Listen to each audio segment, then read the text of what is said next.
Bonjour à tous et bienvenue sur votre escale Astro Tarot concernant la pleine lune du 24 juillet. Le face-à-face culminant entre le soleil et la lune a lieu dans l'axe Lion-Verseau. Le soleil en Lion se trouve en maison 2, ce qui a attrait aux valeurs des choses, qu'elles soient concrètes, financières, matérielles ou plus affectives. Le soleil est chez lui en Lion, ce qui augmente la volonté d'aimer, de créer, de rayonner, de s'affirmer.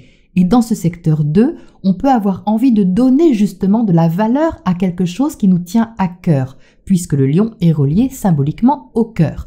Donner de la valeur peut impliquer qu'on ait envie de posséder, sécuriser, concrétiser ou au contraire s'investir, dépenser pour montrer à quel point on tient peut-être à un projet, une activité ou une relation. Il peut y avoir une envie de donner comme une valeur ajoutée, une valeur personnelle. De l'autre côté, on a la lune en Verseau en maison 8. La lune dans ce signe a envie d'indépendance, de renouveau, de liberté. Mais en maison 8 et en sandwich entre Saturne et Pluton, les émotions peuvent être intenses tout en étant un peu cadrées tout de même, on va dire. On peut ressentir peut-être une responsabilité prenante à endosser ou un partage qui n'est pas aussi ouvert et libérateur qu'on le souhaiterait. C'est comme si on contenait nos envies secrètes de nous émanciper ou de changer quelque chose. L'ascendant de cette pleine lune est en Cancer, donc en parfaite résonance avec la nouvelle lune du 10 juillet qui prenait naissance dans ce signe. On retrouve aussi une certaine intensité avec l'emplacement de la lune en maison 8, maison de Pluton, qui était justement en opposition à la nouvelle lune et nous invitait à transformer quelque chose en nous, chez nous, d'intime ou de privé.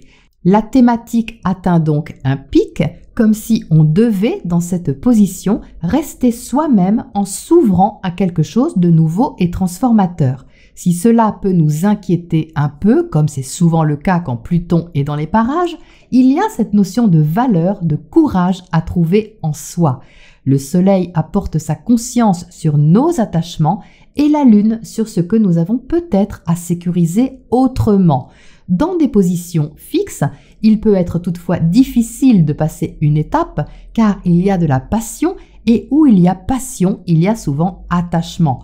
Mais si nous avons conscience de ce qui nous tient, alors nous pouvons choisir d'accompagner ce mouvement en acceptant quelque part les règles du jeu, même si celles-ci comportent certaines obligations ou frustrations. C'est Uranus, planète de la liberté et du renouveau, qui maîtrise la Lune. Il est en maison 11, tourné justement vers le renouveau, le changement des habitudes, l'envie d'entreprendre des choses nouvelles et d'y donner corps.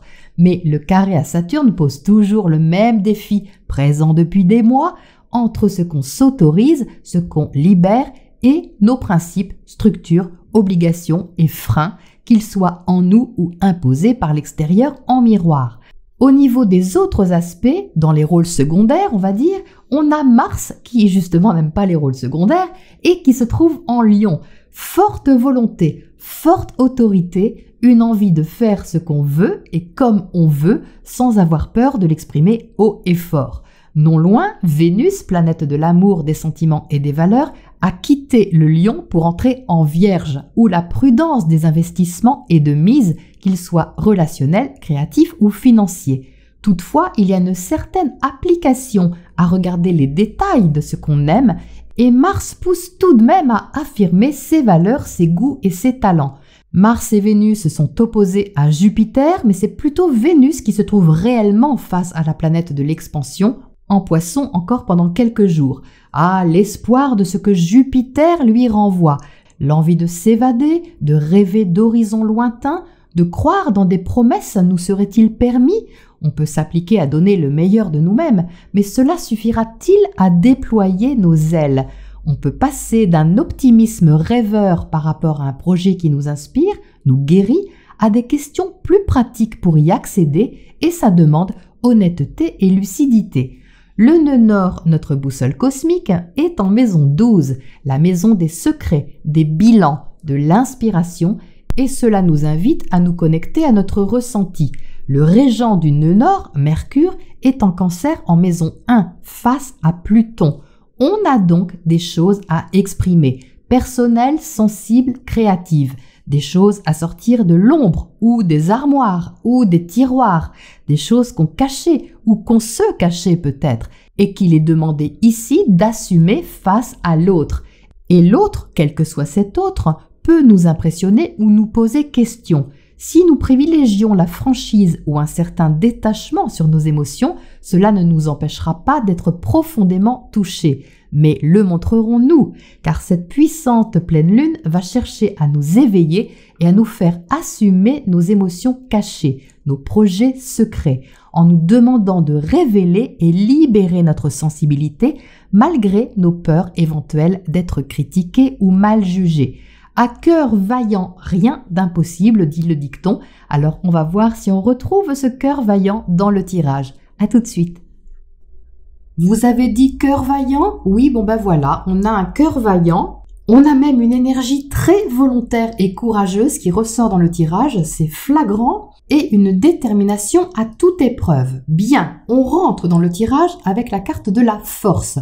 La force à côté de l'as de bâton fait réémerger cette énergie de passion, d'intensité, de maîtrise et d'envie aussi d'entreprendre quelque chose de nouveau, puisque c'est un as, et qui a une certaine intensité, attirance, attrait, passion, plaisir dans certains cas, créativité dans d'autres cas, mais c'est en tout cas quelque chose qu'on a envie d'affirmer, même de montrer, puisque c'est en haut du tirage. La force à côté peut nous rendre vraiment très volontaires, mais au-dessus du diable, ça renforce la détermination et même l'attachement qu'on a envers quelque chose ou envers quelqu'un. Alors, la thématique, elle peut être autant matérielle, financière, qu'affective. Il y a vraiment les deux aspects possibles ici, parce que le diable est relié à la passion, à tout ce qui peut avoir de l'emprise sur nous. Et qu'est-ce qui, en général, a de l'emprise sur nous? Eh bien, ce sont les questions matérielles ou les questions affectives, en général.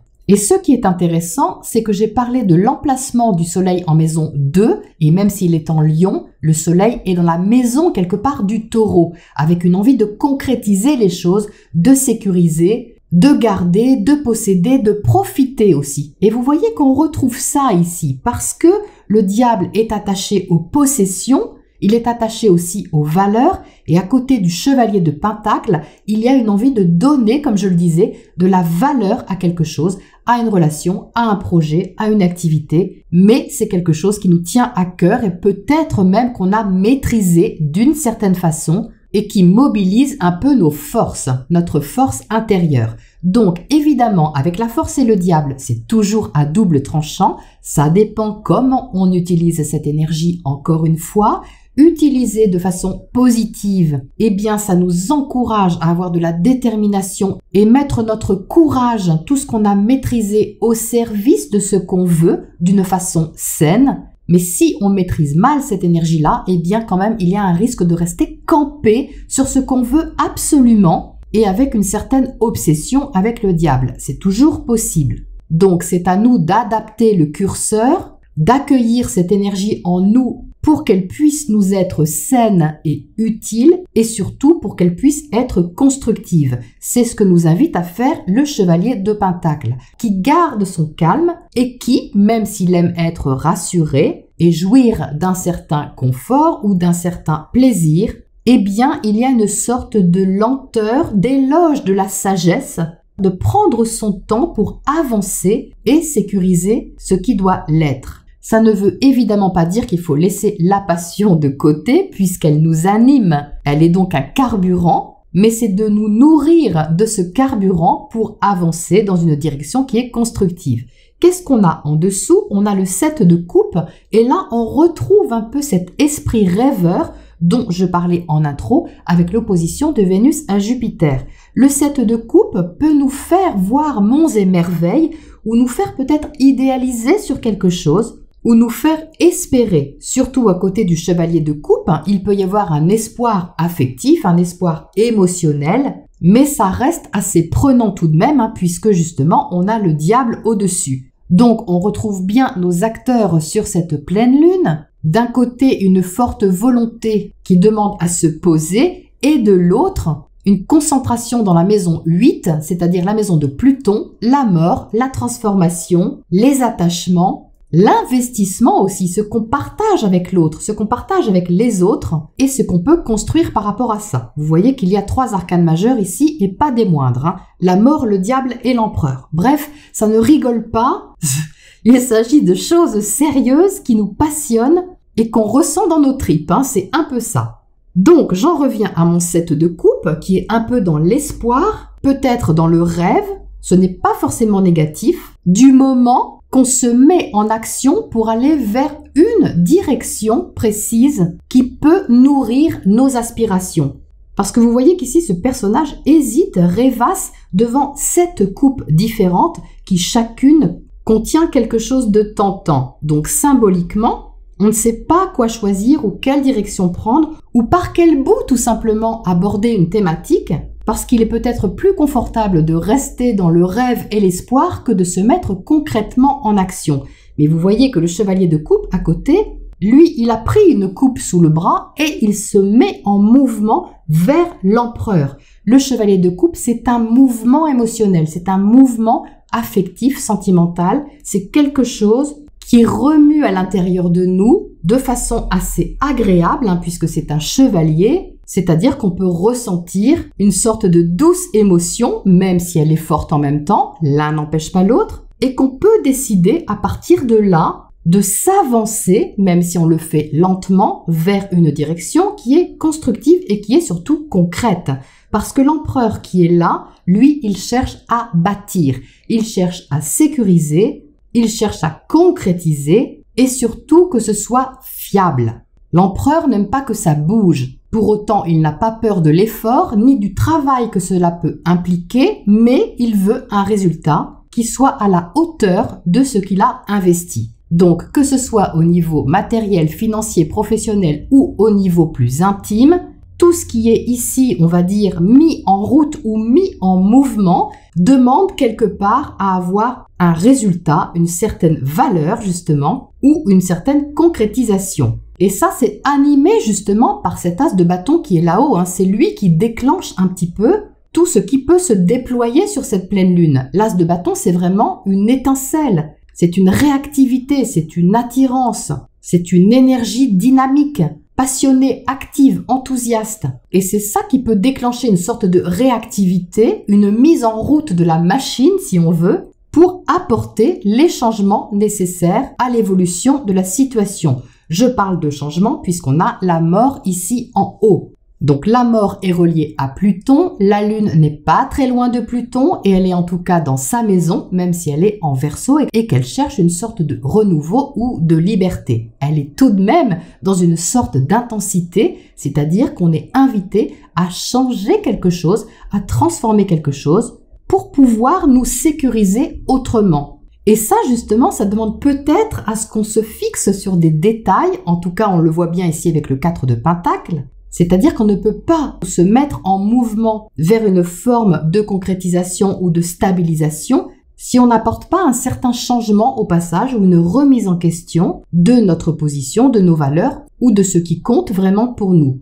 Et comme je le disais, le secteur relationnel peut nous poser question et nous renvoyer en miroir la valeur qu'on attache à notre sécurité ou ce qu'on définit comme étant notre zone de confort. Et ça, c'est certainement réveillé par cet as de bâton et ça demande quelque part à s'assouplir un petit peu avec le chevalier de coupe pour prendre un virage le plus sereinement possible. Mais il y a de la volonté, hein, ça c'est certain. Alors, qu'est-ce qu'on a à côté de ce 7 de coupe pour commencer ici? Cette douce rêverie. Ah, on a l'ermite. Donc ça montre qu'il y a déjà eu une réflexion en amont. C'est pas nouveau sur cette pleine lune. Il y a dû y avoir une réflexion sur les jours précédents, sur les semaines précédentes, même les mois précédents.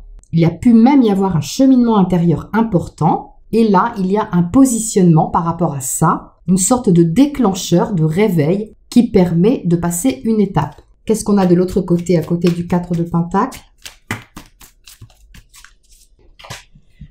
Alors, on a le 9 de Pentacle et ça c'est bien parce qu'on retrouve un peu l'autonomie de cette lune en Verseau, l'autonomie qui est recherchée.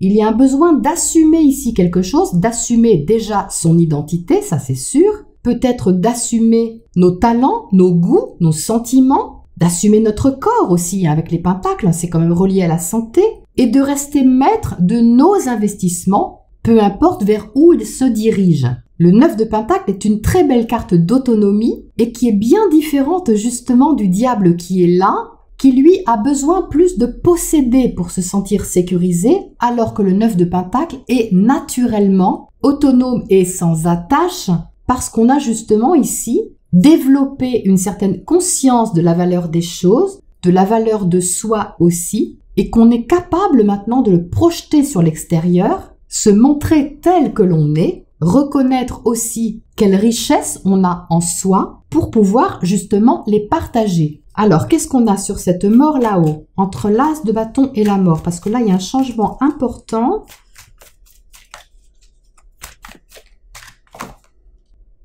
On a le 3 de bâton, donc là, il y a quelque chose qui nous motive. Il y a peut-être un projet, quelque chose qu'on vise à long terme, qui peut nous paraître un peu lointain, c'est possible, mais c'est pas parce que c'est lointain que c'est inaccessible. Et c'est pas non plus parce que ça nous paraît lointain que c'est si lointain que ça. C'est pour ça, justement, qu'on est invité à passer à l'action concrètement, même si on y va en tâtant un petit peu le terrain, c'est ce que fait ce chevalier de Pentacle, parce que c'est justement ce cœur vaillant qui va nourrir cette aspiration, cet espoir ou ce projet en faisant en sorte qu'il soit le plus réel possible et le plus concret possible. Alors, qu'est-ce qu'on a comme oracle conseil pour terminer là-dessus? On a la symphonie inachevée. Alors ça, c'est intéressant, surtout qu'on a la mort ici qui invite justement à clore un chapitre, à transformer quelque chose pour prendre un nouveau départ. C'est comme s'il y avait une sorte de bilan à faire. Il ne faut pas oublier que le nœud nord est en maison 12, la maison du bilan, et que pour s'avancer vers une sorte d'autonomie, de respect de soi, eh bien, il y avait aussi une invitation à ne pas non plus se cramponner à ce qui n'est pas utile pour nous. Parce que le point, il a été fait avec l'ermite. On a pu déjà réfléchir sur une question en particulier et en tirer les leçons, parce que c'est ce que fait l'ermite. Donc même si on a peur ici de trop rêver avec le 7 de coupe, on peut faire la part des choses si on prend certaines précautions et qu'on avance vers notre objectif sans se perdre dedans.